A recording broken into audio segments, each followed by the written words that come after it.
So when you've been reading for a long time, there are these varieties of numbness that sneak into your habit of reading that kind of rob you from the original satisfaction that you derive from the reading. And it happens without your awareness of it.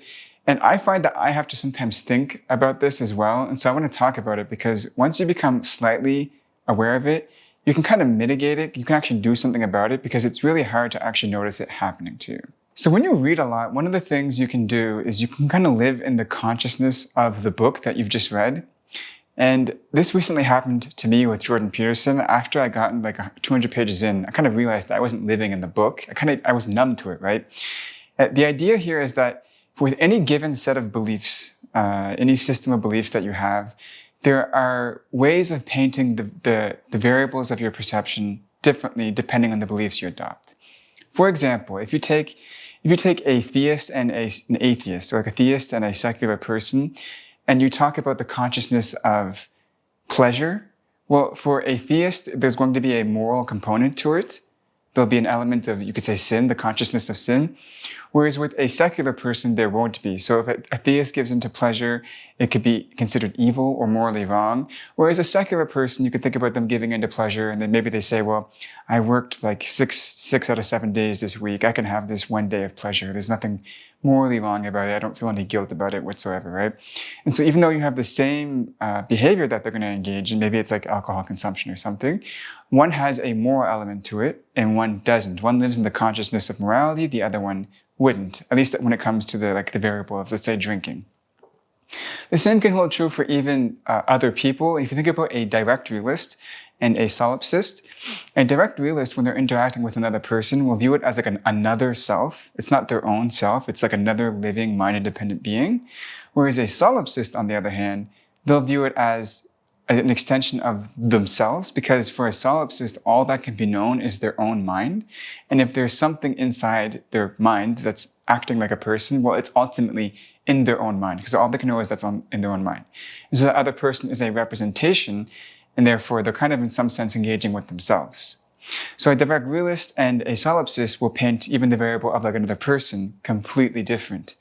And so what happens is when you read some author's ideas, as you kind of bake in the axioms or the presuppositions that they adopt, you begin to paint your conscious experiences differently. And that's really exciting, right? That's one of the reasons why you want to read books, is because it's like trying on a new consciousness. Another variety of numbness that happens is a numbness to thinking, and this can happen in two, at least notable ways. One is like you have a reliance on others to a large extent. If you can imagine, like if you're someone who's been consistently reading, you've gotten into the habit of making reading lists, especially when it comes to niche topics. Like as an example, I have a huge German history stack. Now, what happens when you're going through a huge stack of to-be-read books, especially when it's on one topic, is you become laser focused on trying to complete the goal of reading the list. You just want to go one book after the next, after the next, after the next. But what's really fun when you have a reading list on a specific topic is you can identify the gaps in between authors and synthesize something new. And you're kind of taking like the middle ground between two different authors, and you have to stop and actually think in order to do that.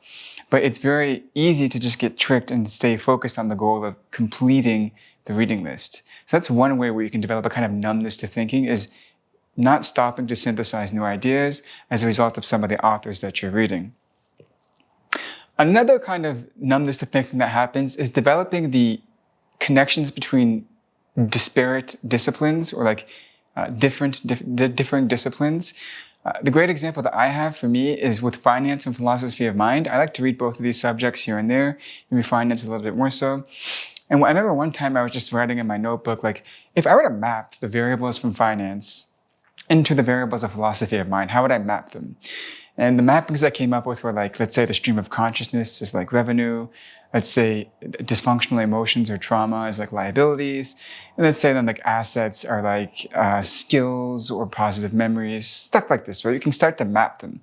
And once you map them, you can take the inference patterns from one domain or this domain and bring them across, right? So if you take, let's say, like liabilities divided by revenue, well, that could be the same thing as stream of consciousness, dysfunctional emotions divided by stream of consciousness.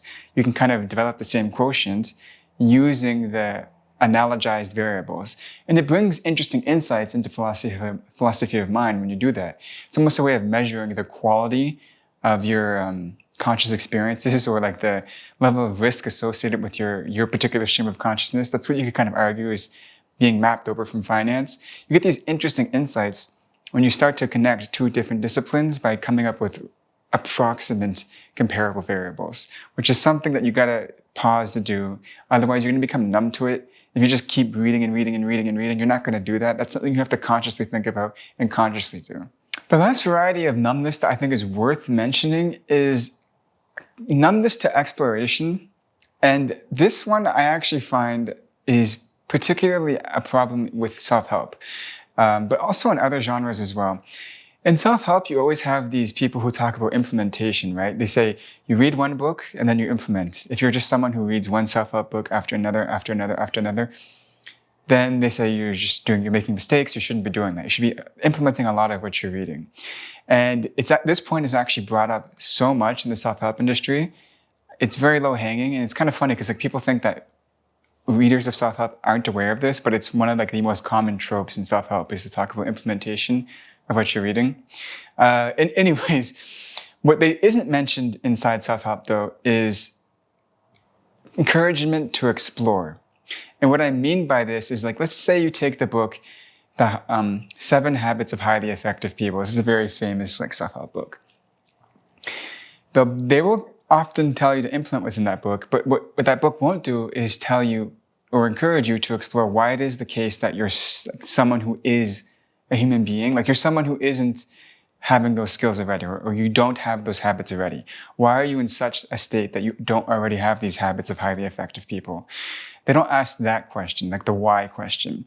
And the reason why I think this is important to ask is because if you get pointed in the right direction, I think it's analogous to say that like you have a broken compass and then someone's given you directions, but give it enough time, you'll get lost again because you never fixed your compass.